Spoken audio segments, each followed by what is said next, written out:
GQuuuuuX has ended, and what a ride it was, in more ways than one, so there's definitely a lot to be said about this series. But the thing that I want to focus on today is this one short scene that appeared early on in the final episode.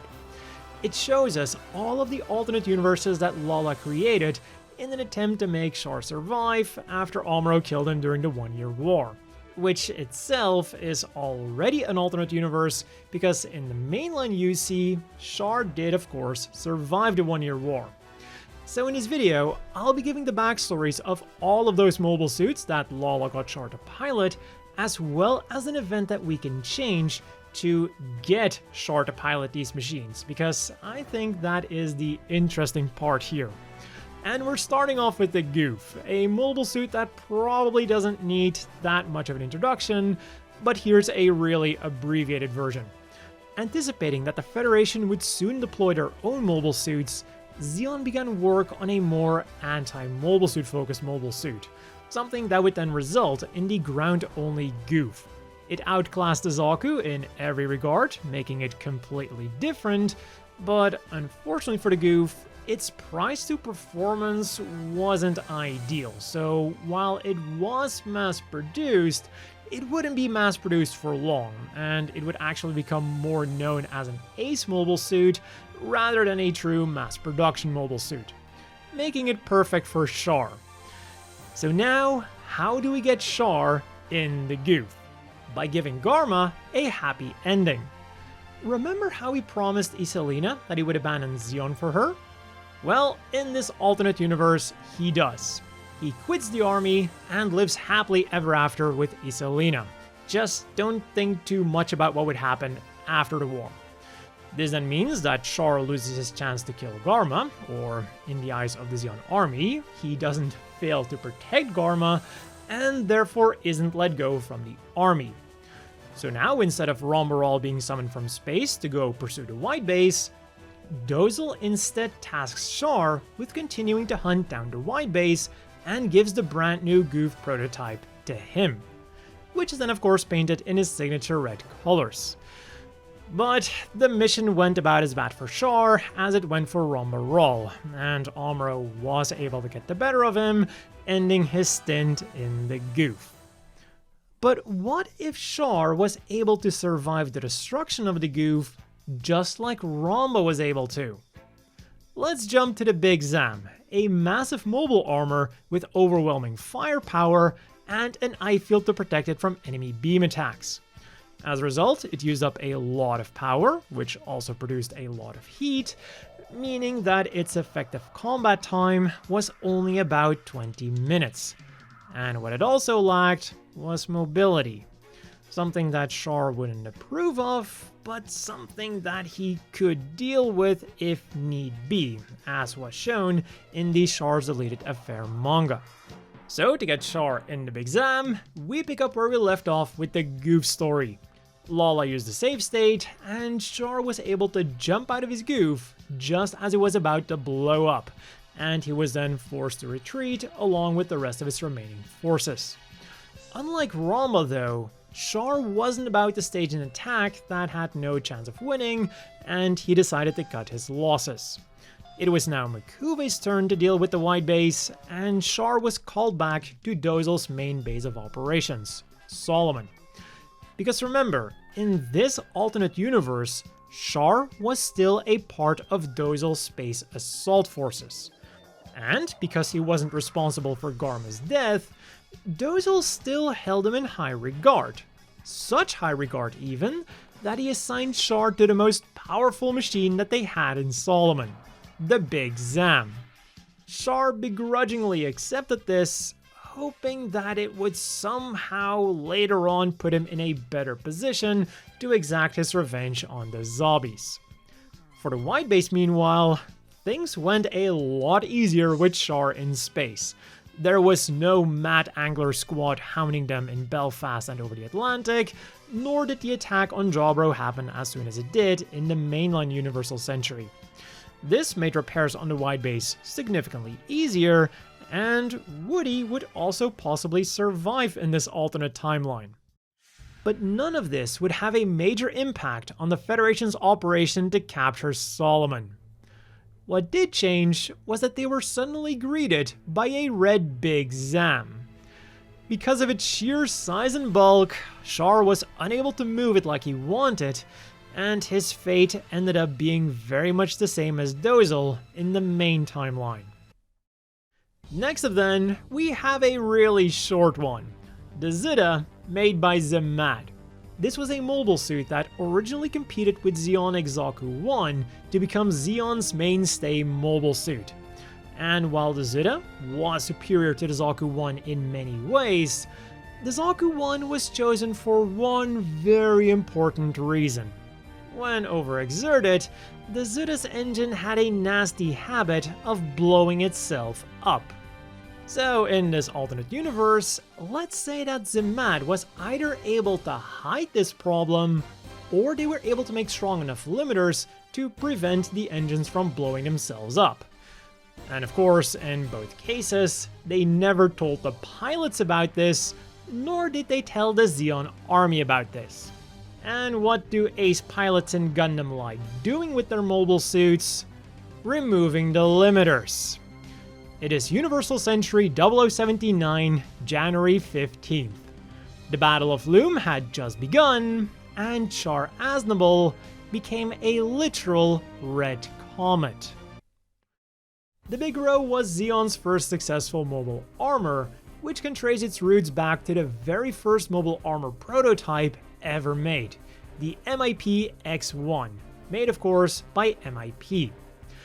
The Bigro was a powerful machine with razor-sharp claws, 8 missile launchers, and a devastating mega particle cannon. But more importantly, the Bigro was fast. Really fast. Which was of course the perfect characteristic for Char.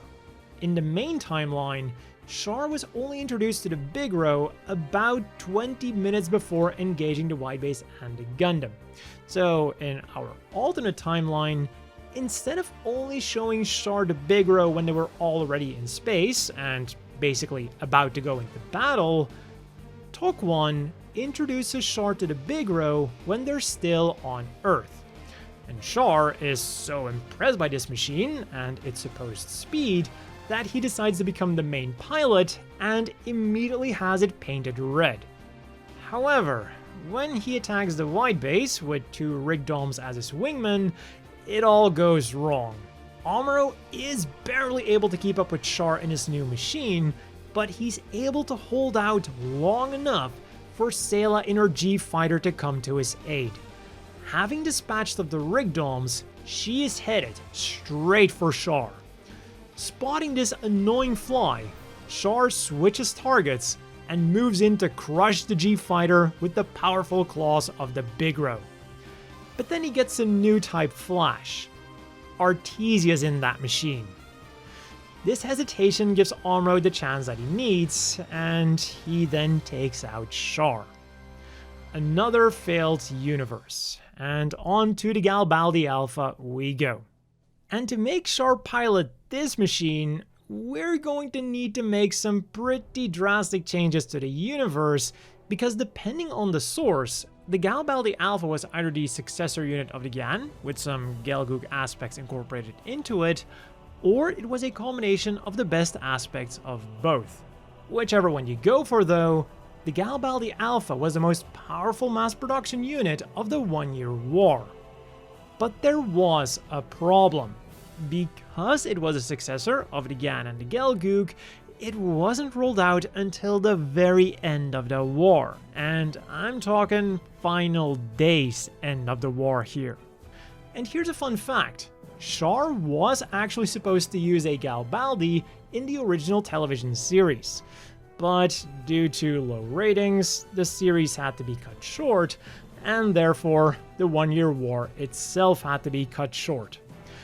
So one way to get Char into the Galbaldy is to simply extend the war past the Bawaku and have the Federation invade the Zeon homeland. In this scenario, Giran would be clever enough not to get assassinated by Cassilia and would be able to stage a fighting retreat from a Bawaku, allowing Zeon to fight on to live another day. For Char, meanwhile, things would go mostly the same, with him fighting Amuro, but then after the fight, he would go and find his old Gelgoog, which he would then use to link up with the fleet retreating to the Zeon homeland. And once there, he would trade in his Gelgoog for the mighty Galbaldy Alpha.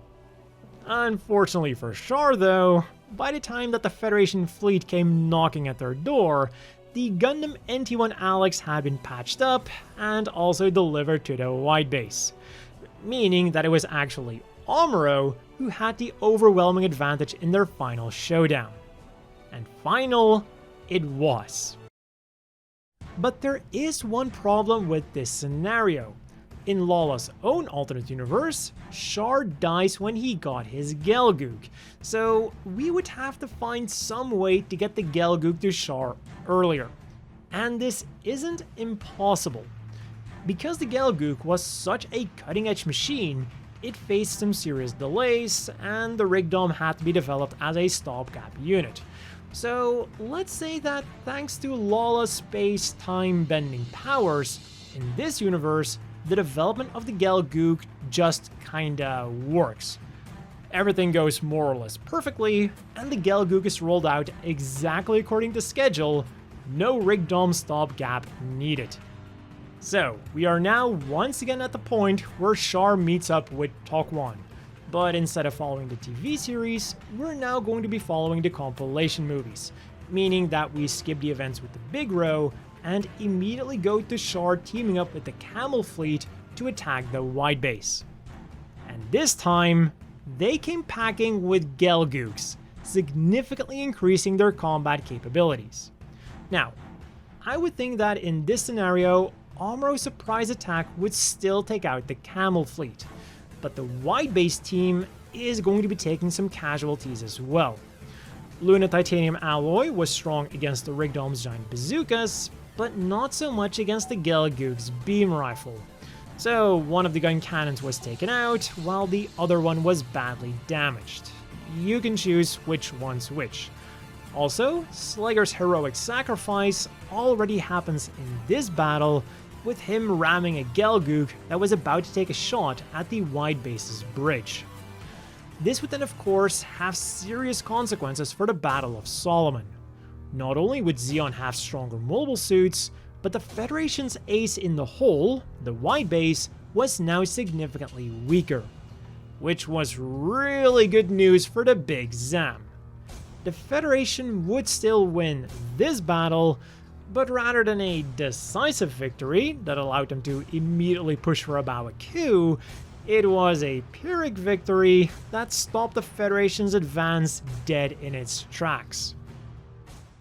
Char, meanwhile, would not meet up with Lala in this universe, and instead of carrying out guerrilla attacks on Solomon, he was tasked with straight up recapturing Solomon.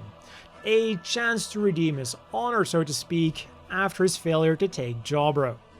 And for this attack, Char would be assigned with a squadron of brand new Galbaldy Alphas, including a commander unit painted in his personal colors.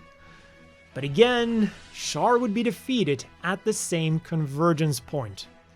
At some point during the battle, he wanted to engage a core booster, only to get a new type flash telling him that it was actually Artesia in there, giving Amuro and the Gundam the chance to take him out. And finally, we get to the most outrageous alternate universe that Lala came up with. This mobile suit might not look familiar to you, but believe me, you know it. It's a redesign of the Sazabi done by Ikuto Yamashita, the mech designer for GQuuuuuX. So, we can interpret this in two ways. The more conservative interpretation is to say that this Sazabi replaced the Sazabi from Char's counterattack. But are you really changing anything by doing that? Like, Amuro is now just fighting a slightly different looking Sazabi, but the battle would just go the same way, and then we also get the same problem that we encountered with the Galbaldy. Char is already supposed to die during the 1-year war, and by replacing his Sazabi all the way in Char's counterattack, were not actually changing anything that would affect the one-year war events. This then brings us to the second interpretation, that Lala not just somehow managed to manifest the Sazabi into the one-year war, but that Amuro somehow still managed to defeat it. So clearly, the only way to make this happen is that, somehow, the experiments that were carried out at Zeon's Flanagan Institute created a Wispert. This Wispert then gave Zeon access to black technology that they used to create this funky version of the Sazabi, which Char would then use instead of his Gelgook when escorting Lala. And clearly, with this machine being decades ahead of Amuro's Gundam, there was no way that he could possibly lose. Sayla engages with the core booster to support Amuro, Char switches targets to her, gets his new type flashed at its Artesia, and Amuro uses this moment of hesitation to shoot him down. And this is then what led Lala to the conclusion that she somehow had to get Amuro out of the Gundam and Char into the Gundam, leading to GQuuuuuX. And those were my what-if scenarios for all of the different universes that Lala created for Char. Let me know down below what you thought of them, and if you have your own theories on what happened in these universes.